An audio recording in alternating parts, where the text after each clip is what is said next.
pasien dan meminta izin untuk melakukan pemeriksaan. Silakan masuk Ibu Senias. Saya akan meminta izin untuk melakukan pemeriksaan intraoral. Apakah Ibu bersedia?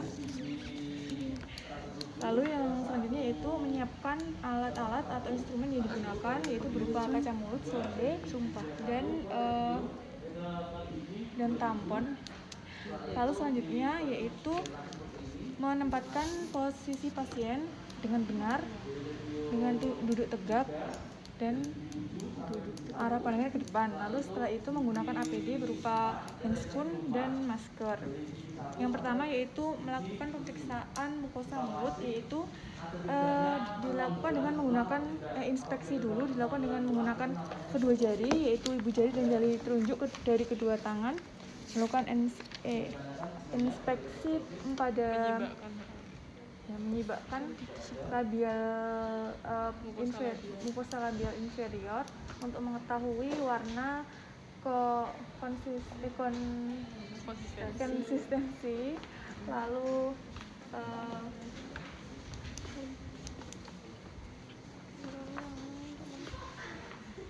apakah ada lesi atau tidak. Lalu pada bagian atas atau mukosa labial bagian superior juga dilihat, dan hasilnya yaitu warnanya itu merah muda, lalu tidak ada lesi dan konsistensinya itu kenyal. Selanjutnya yaitu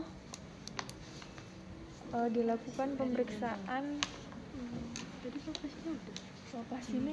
palpasinya konsistensinya. Dari konsistensi hasilnya konsistensi kalau palpasi. Jadi kalau misal digabung nggak diucapkan palpasi gitu gimana tuh? Kalau aku sih nggak apa-apa ya, tapi kalau ada dosen yang harus kamu ujian ngomong aja, dilakukan inspeksi dan palpasi dengan menggunakan kedua jari. Jadi langsung inspeksi dan palpasi gitu aja. Kan sebenarnya itu kalian megang sambil kayak gitu. Kemudian mukosa pipinya juga, tadi kamu belum nyebutin. Lalu selanjutnya yaitu inspeksi dan palpasi juga pada bagian mukosa bukalnya dengan cara meretraksi pada bagian mukosa bukal dan dilihat juga apakah ada lesi, lalu konsistensinya dan warnanya apakah normal atau tidak. Selanjutnya pemeriksaan gingiva yaitu dilakukan dengan cara menggunakan kaca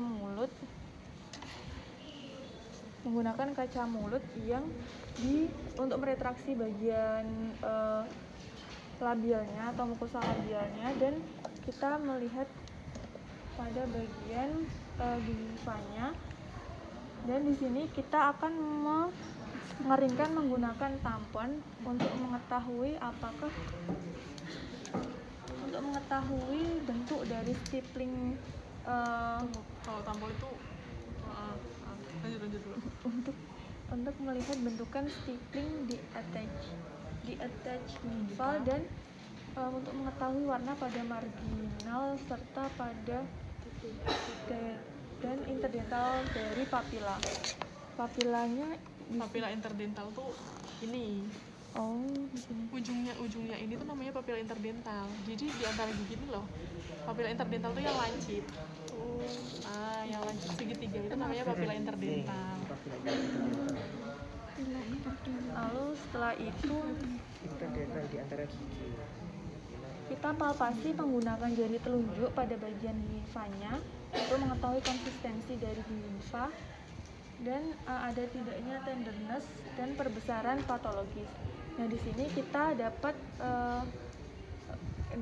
bahwa pasien itu memiliki gingiva yang normal dengan konsistensinya itu kenyal, tidak ada tenderness dan tidak ada pembengkakan. Stippling. Dan warnanya itu bertekstur stippling, warna merah muda. Jadi kalian tuh sebenarnya kalau di gingiva itu kalian harus bisa nyebutin warna, bentuk, konsistensi,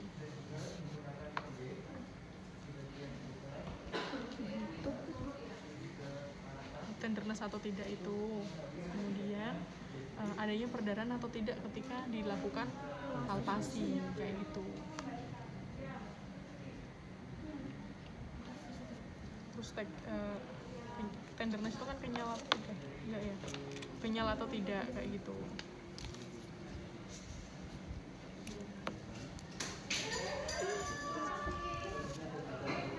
Lalu selanjutnya yaitu pemeriksaan vestibulum dilakukan dengan menggunakan kaca mulut nomor 3 dan diletakkan di dasar vestibulum secara perlahan seperti ini, dan pengukuran itu dimulai dari dasar fornix sampai dengan puncak ridge.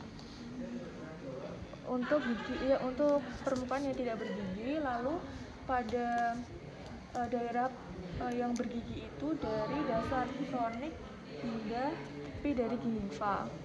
Kalau seperti itu pemeriksaannya gimana? Pemeriksaannya tuh sebenarnya nggak seribet yang di buku. Jadi kalian meretrak gigi pasien, kemudian ini kaca mulutnya dibenamkan ke vestibulumnya ini, kayak gitu. Kemudian untuk melihat apakah vestibulumnya dangkal atau dalam, kayak gitu. Kalau dalam itu kan yang terbenam, kalau dangkal itu tidak terbenam, kayak gitu aja. Nah, fornix itu kan dari ini, vestibulum ini. Fornix sama vestibulum tuh hampir sama, karena itu deketan, kayak gitu. Residual ridge itu tuh dari di sini, dari puncak alveolarnya. Itu kan kalau di gigi kan nggak ada giginya, kan nggak kelihatan ya, kayak gitu. Jadi untuk mengukur antara mukosa yang batas mukosa bergerak tidak bergerak sampai sini itu tuh dangkal atau dalam, kayak gitu tujuannya. Lalu pada pasien kali ini tuh diperoleh bahwa memiliki vestibulum yang dalam. Dokter, mohon maaf, tapi di sini kan pakai 2 daerah. Nah, nanti kalau penilaian itu pakai yang satu kayak yang dokter contohin atau sesuai ini? Kan ada 2 daerah dari fornix sampai puncak res dan daerah bergigi. Kan pastinya ada giginya, berarti kalian pakai yang bergigi. Untuk yang nggak bergigi itu maksudnya kalau misal pasien gigi TL, gigi tiruan lengkap yang udah dicabut giginya kan nggak ada puncak residual ridge. Residual kan adanya puncak gingiva aja. Nah, gitu loh. Ya, Paham kan? Paham. Nah, Lalu selanjutnya yaitu pemeriksaan frenulum. Pemeriksaan frenulum ini dilakukan dengan cara meretraksi bibir bawah atau labial mucosa dengan menggunakan kaca mulut atau jari telunjuk dari kedua tangan dan melihat tinggi dan rendahnya dari frenulum tersebut. Apabila tinggi, berarti perlekatannya itu hampir ke puncak residual ridge atau di sebelah sini, dan apabila dia itu medial atau sedang, dia itu antara residual ridge sampai dengan fornix di antaranya itu, dan apabila rendah berarti hampir sampai ke fornixnya. Lalu selanjutnya pada pemeriksaan palatum di sini yaitu posisi dari pasien itu rebah dan diinstruksikan untuk membuka mulut. Lalu dengan menggunakan kaca mulut kita lihat pada bagian palatumnya apakah ada torus atau tonjolan dan tenderness-nya atau tidak. Lalu ini dilakukan secara inspeksi. Setelah itu dilakukan menggunakan secara palpasi menggunakan jari, kita raba apakah ada torusnya atau tidak. Nah, di sini pasien itu tidak memiliki torus, tidak ada tenderness, dan tidak ada pembakakan, serta kita lihat juga warnanya itu merah muda. Lalu selanjutnya pemeriksaan lidah. Pemeriksaan lidah di sini kita menginstruksikan pasien untuk menjulurkan lidah dan kita pegang menggunakan kasa untuk mengetahui ada tidaknya kelainan.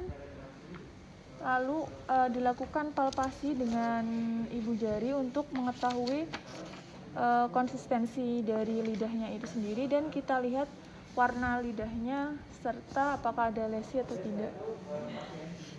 Lalu untuk hasilnya pasien memiliki ukuran lidah yang normal, tidak ada lesi, lalu tidak ada warnanya itu merah muda. Jadi untuk pemeriksaan ukuran itu kalian lihat ada scallopnya enggak? Tadi belum dilakukan. Dan kita melihat ukuran dari lidah pasien. Apabila besar maka ada jejas. Apabila ada jejas giginya maka dia ukurannya besar. Ukuran lidahnya besar. Lalu selanjutnya pemeriksaan sublingualis. Pemeriksaan sublingualis yaitu dilakukan dengan cara pasien diinstruksikan untuk duduk dan diinstruksikan untuk mengangkat lidahnya ke atas atau mengucapkan huruf L dan melihat pada bagian sublingualis atau bagian dasar dari rongga mulut itu kita lihat apakah ada benjolan dan kita lihat warnanya juga serta apakah lidahnya itu terangkat atau tidak. Lalu dapat kita lakukan palpasi dengan meraba pada bagian tersebut apakah ada benjolan atau tidak. Apabila ada benjolan maka itu terjadi penyumbatan dari glandula sublingualis. Lalu untuk pasien kali ini itu dia itu memiliki sublingualisnya itu normal, tidak ada benjolan, lidahnya itu tidak terangkat dan tidak berwarna pink dan tidak ada tenderness. Selanjutnya yaitu pemeriksaan uvula. Pemeriksaan uvula di sini pasien itu diminta untuk membuka mulut dan dilihat atau diinspeksi apakah pada bentuk, ukuran, warna, dan apabila uvulanya itu panjang atau berayun maka akan menyebabkan batuk yang hebat karena uvulanya itu akan menempel pada lidah, dasar lidah. Selanjutnya yaitu pemeriksaan tonsila. Tonsila di sini saya belum terlalu paham deh kalau yang tonsila. Jadi tonsil itu dilakukan pemeriksaan dengan cara kita menginstruksikan pasien untuk membuka mulut, kemudian dengan menggunakan kaca mulut kita menekan lidah pasien ke bawah. Kemudian pasien disuruh bernafas. Jadi sebenarnya pasien disuruh bernafas pelan, tidak boleh menahan nafas, tidak boleh bernafas keras-keras, tidak boleh ekspirasi atau mengucapkan kata oh gitu. Kemudian di sini kalian otomatis akan melihat besarnya tonsil. Nah, besarnya tonsil itu kalian melihat ukurannya. Nah, ini. Jadi kan ada antara tonsil ke uvula nih. Jadi kalau sampai ke uvula tak jelas. Kalau di sini tempat tonsilnya sendiri itu T0 kalau dia normal. Kalau sampai ke uvula berarti T4. Nah, kalian bagi area itu jadi 4. Jadi setengahnya berarti otomatis T2. Kalau tengah-tengah banget antara T0 dan T4 otomatis berarti T2. Di tengah-tengah antara uvula dan si fosanya tonsil itu. Tetapi kalau misal dari fosa keluar dikit berarti masuknya T1. Atau kalau hampir mendekati T4 atau hampir mendekati si uvula berarti dia T3. T3 itu berarti sampai ke uvula kayak gitu. Kalian melihat itu untuk melihat pembesarannya. Kemudian untuk mobilitasnya itu dengan menggunakan spatula. Spatulanya itu ada yang pakai 2 spatula, ada yang pakai 1 spatula. Tapi menurut saya lebih enak kalau pakai 1 spatula. Jadi yang satu pakainya kaca mulut aja untuk menekan lidah, atau pakai 2 spatula juga bisa, tapi satunya buat menekan lidah aja. Nah, terus lalu kita ujung spatula satunya kita nggak ditekan tapi kayak cuma dipegangkan ke sini untuk melihat pergerakan atau mobilitasnya dari si tonsil kayak gitu. Dilihat pergerakannya. Kalau mobile nyeri berarti tonsilitis kronis. Kemudian ini keadaannya dari hasil pemeriksaan kita. Jadi kita kan nanti melihatnya ada warnanya, konsistensinya, kemudian ada nyeri atau tidak. Nah itu nanti misal kalau ada kemerahan banget dan ada titik-titik putih berarti dia menderita tonsilitis akut kayak gitu.